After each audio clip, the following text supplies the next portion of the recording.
Good afternoon, ladies and gentlemen, and welcome back to the Aura News broadcast. It is 6 o'clock, and that means it's time for our daily English Flash News edition. And I'm Daniel Cook, your host, presenting a translated version of the news for those of you who are more comfortable in English. In a media statement today, the Assembly Speaker Ilir Meta praised the OSCE report for highlighting the concerns about crime in Albanian politics. Mr. Meta also praised the U.S. as a strategic partner and a supporter of the democratic reforms in the country. "We are ready to cooperate with the OSCE, as we have done in the past," he said. "The decriminalization process requires consensus and changes to the electoral code, the criminal code, and some important laws." The Assembly Speaker also commented on the unofficial report, which the OSCE ambassador said was based upon media statements. The informal report states that Meta ordered 2 murders during the time that he was the vice prime minister. Meta said that he was open to an investigation and made the following comment: "I think that there are people who have time to start rumors. Regarding that issue, the ambassador has spoken about it, and there is no point in dealing with it."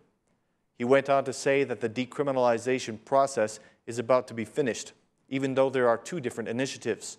For the points on which no consensus can be reached, he said that help will be requested from the internationals. "We are near the end of the decriminalization process. There are 2 initiatives, one from the Democratic Party and one from the government. They have some differences, but they are compatible. The decriminalization process needs consensus in order to deal with these differences. But if it is too difficult to reach the consensus, we will ask for the mediation of the international partners who are willing to support us. The initiative of the Democratic Party should have been discussed by the Commission. The government has also presented its own initiative, which they claim is more comprehensive. I do not want to comment on which of them is better, but both of them are compatible. There are some differences that do not diminish the common will," declared the Assembly Speaker Ilir Meta.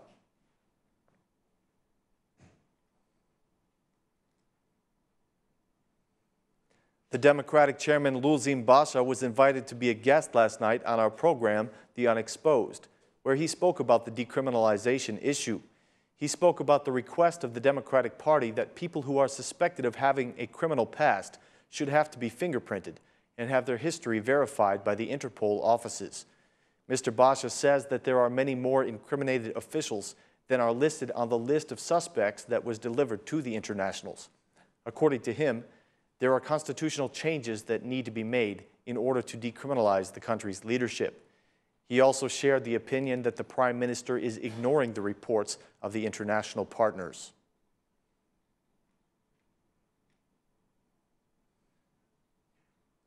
The Democratic Party presented its draft for the decriminalization of Parliament. In a media statement today, the Democratic MP Oerd Bulukbashi explained the points of the draft and compared the draft presented by his own party to that presented by the government. According to Bulukbashi, the government's draft has a number of shortcomings, and he listed 8 primary differences between the 2 drafts. He stated that the majority has removed all those points that would have had the most impact on cleaning up the government institutions and removing the incriminated from politics. One difference that he pointed out was that the Democratic draft foresees the creation of a special department for verifying criminal history. He said, "We have foreseen the creation of a department that is missing from the government's draft law. We have foreseen an initiative that is beyond the control of people who might have a conflict of interest. We have foreseen a specialized department of the Prosecutor General's office that will make these verifications. The government's draft law does not include checking the fingerprints of the elected officials, and according to the Democrats, this creates the opportunity for criminals to avoid implication simply by changing their name.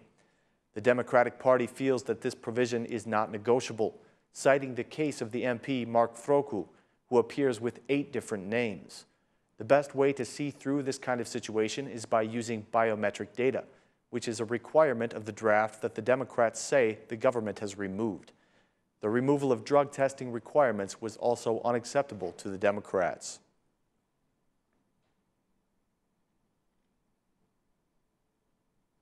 The U.S. ambassador said today that in Albania, people pay to get justice, and for this reason, the Albanians do not trust in the justice system. Attending the presentation of an OSCE project called the Just Project, Ambassador Lu appealed for a comprehensive justice reform, saying that the Albanian people deserve an honest and independent system. Mr. Lu made the following comments. "We all know that Albanians do not have faith in the justice system. For several months, we have been speaking about corrupt judges in a system where you have to pay for justice. Albania still has much to do to clean up the justice system." The ambassador praised the JUST project, which has helped to increase the transparency, impartiality, and effectiveness of the Albanian courts. "We are proud of the achievements of this project," he said. "We look forward to continued work in the justice sector, and we support a comprehensive justice reform.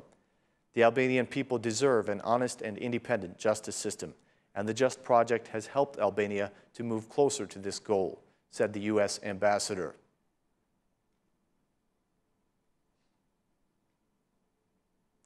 The tax administration has sent 118 large companies to the bankruptcy court this year, a noticeable increase from last year, in which bankruptcy proceedings were initiated for only 90 big companies. Sources from the General Tax Directorate explained today that the increasing number of bankrupt companies is related to improved identification of hidden debt figures. They say that their internal auditors have been able to identify significant debts that were previously undeclared.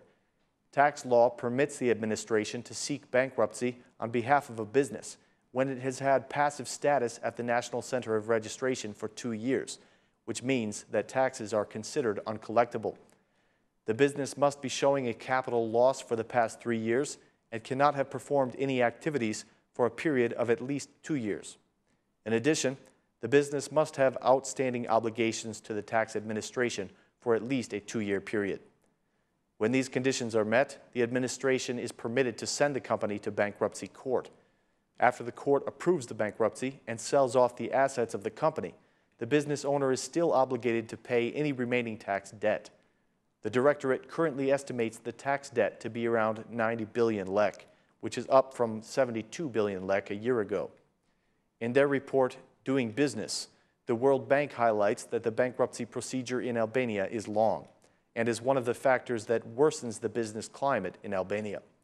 The bankruptcy law in Albania is headed for change, according to a declaration of Prime Minister Rama a few days ago.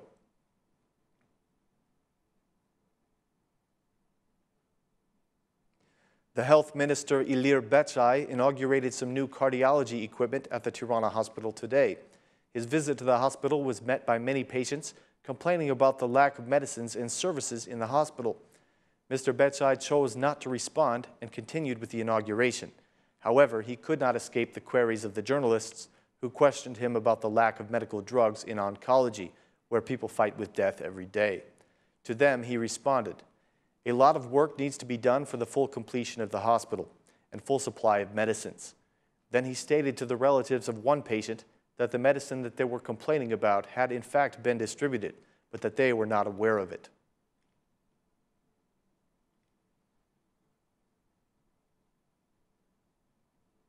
Everything is now ready at the Marubi Film Academy for the start of their film festival on September 21st. The festival this year will be focused on human rights and will be enjoying its 10th anniversary. 450 movies competed for the festival this year, and only 44 were selected. The festival director says that the subject matter this year is related to the actual concerns of the Albanian society. He invites the citizens to leave politics behind and to focus on a festival that defends their rights. The festival will last for 1 week, and admission to the Marubi Cinema will be free for all those who like movies. That concludes our news for this evening, ladies and gentlemen. Please join us again tomorrow at the same time for more translated news in English. Thanks, and have a great evening.